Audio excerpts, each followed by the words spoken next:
Praise the lord. నిజమైన స్వరం June 10, 2025 Holi prayer home సంఘం వారి అనుదిన వాగ్దాన పరిచర్య.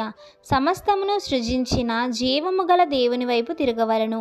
అపొస్తల కార్యములు 14వ అధ్యాయం 15వ వచనము.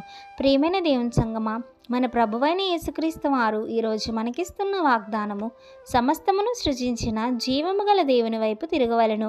ప్రియమైన దేవుని సంగమా, మన ప్రభువైన యేసుక్రీస్తు వారు ఈ లోకమంతటిని సృజించాక మనల్ని ఈ లోకానికి పంపి ఉన్నారు. ఎందుకంటే ఈ లోకంలో ఉండే ప్రతి ఒక్కటి మనము అనుభవించడానికి కొరకే ఆయన సృజించాడు. కానీ మనము ఈ లోకానికి దాసోహులమై దేవుణ్ణి విడిచిపెట్టి, ఎవరైతే ఈ సృష్టినంతా సృజించిన ఆ సృష్టికర్తను మనం మర్చిపోయి ఈ లోకంలో ఉండే వాటిని మనం ఆశిస్తున్నాము, మనము వాటి కొరకే బ్రతుకుతున్నాము. ప్రియమైన దేవుని సంగమా, ఈ లోకం మనకి శాశ్వతం కాదు. మనం ఎప్పటికైనా ఈ లోకాన్ని విడిచి మన తండ్రి అయిన సృష్టికర్త దగ్గరికి, యేసుక్రీస్తు వారి దగ్గరికి మనం వెళ్ళవలసి ఉన్నది.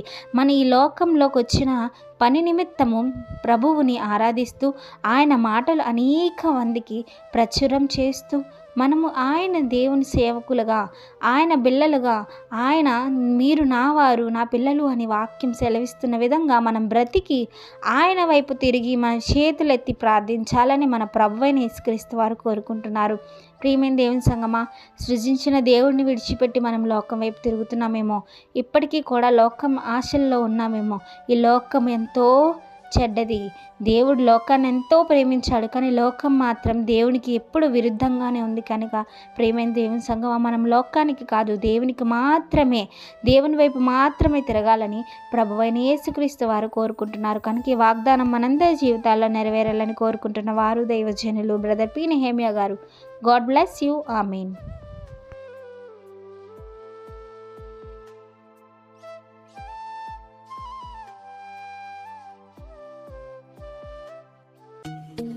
Hi friends, Holi prayer home Gajuwaka సంగమ వారు మాట్లాడిన విలువైన దేవుని సందేశములను మీరు వినటానికి మా యొక్క యూట్యూబ్ ఛానల్ హోలీ ప్రేయర్ హోమ్ను సబ్స్క్రైబ్ చేసుకొని పక్కనున్న బెల్ ఐకాన్ క్లిక్ చేయగలరు.